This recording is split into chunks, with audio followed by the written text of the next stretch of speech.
अस्सलाम वालेकुम वीवर्स, क्या हाल है? ठीक है, उम्मीद करता हूँ कि आप ठीक होंगे। आप देख रहे हैं SM Sarfaraz money testing technique YouTube channel. आज की वीडियो का टॉपिक है प्रेशर सेंसर पर। लास्ट वीडियो में हमने आपको ECM और सेंसर्स पे वीडियो पे एक्सप्लेन किया था कि उसमें कितनी टाइप्स के सेंसर होते हैं, कौन कौन से होते हैं और वो किस तरह से ECM पे काम करते हैं। तो आज हम इसके एक प्रेशर सेंसर पे बात करते हैं। फिर नेक्स्ट इसके टेम्परेचर सेंसर जो होते हैं उस पे बात करें, ताकि ECM के आपको आसानी से पता चल जाए कि किस तरह से वर्किंग करते हैं। तो ये 2-3 वीडियो हमारी होंगी ECM के ऊपर, ताकि आपको इसका ऑपरेट और इसके फंक्शंस अच्छी तरह से पता चल जाए। तो यहाँ पे हम चलते हैं प्रेशर सेंसर फॉर्म्स पे। ये हमारा pressure sensor form oil, air, water, atmosphere, boost यानी कोई भी हमारे प्रेशर जो मुख्तलिफ मैकेनिकल मिलते हैं वो सारे हो सकते हैं। ऑयल का भी हो सकता है, एयर का भी, वाटर का भी, एटमॉस्फेयर, बूस्ट वगैरह। नेक्स्ट आते हैं तो transducer, converter of energy, analog digital, resistive electron, supply voltage, signal voltage.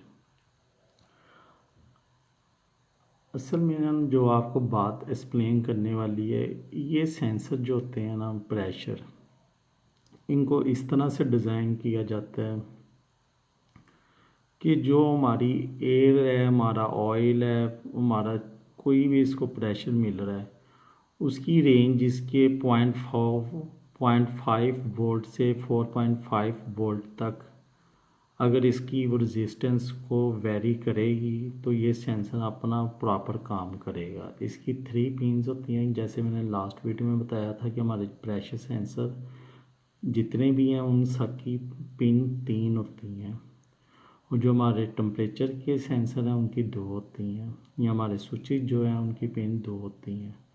तो इसमें एक तो हमारे फिक्स आ गए 5 वोल्ट पॉजिटिव, ECM ने जो इसको दे रहे हैं ये 5 वोल्ट पे काम करता है। दूसरी हमारी 0 होती है 5 वोल्ट की, ये नेगेटिव आ गई। और तीसरी जो हमारी है ये हमारी होती है सेंसर आउटपुट।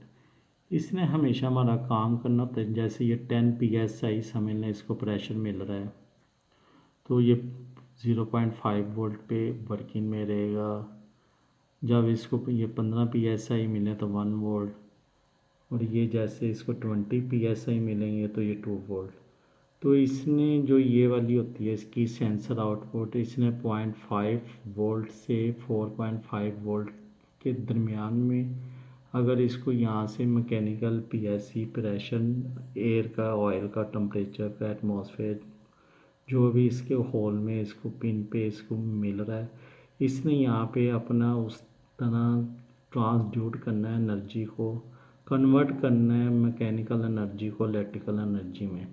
जैसे कि हमारे इंजन्स का होता है कि हमने उसको सल्फ के ज़रिए घुमाना होता है, और अब वो मैकेनिकली पावर से हम किसी भी प्राइम मूवर से उसको इंजन को घुमाना है, इंजन स्टार्ट करना है, और उसके पीछे जो इलेक्ट्रिकली हमारा अल्टरनेटर है, वो अल्टरनेटर ने हमारे ने मैकेनिकल एनर्जी को कन्वर्ट करना होता है इलेक्ट्रिसिटी एनर्जी में, जिसे हम अपनी बिजली वगैरह अपनी चीज़ें चलाते हैं। जैसे हमारा सोलर है तो उसने हमारी शमसी तवानाई को हमारी इलेक्ट्रिसिटी तवानाई में कन्वर्ट करना होता है। जैसे हमारी लकड़ी वगैरह है उसने हमारी बर्न एनर्जी को आगे रोशनी में कन्वर्ट करना होता है। तो इस तरह से ये मुख्तलिफ जो है इसको इनपुट ये पावर मिलेगी, इसने आउटपुट यहाँ पे हमारी इलेक्ट्रिकल 0.5 वोल्ट से 5 वोल्ट तक इसने ECM को देनी है, और ECM ने हमारे इंजन को स्टार्ट रखना है, हमारे इंजेक्टर्स को फ्यूल सप्लाई देते रहना।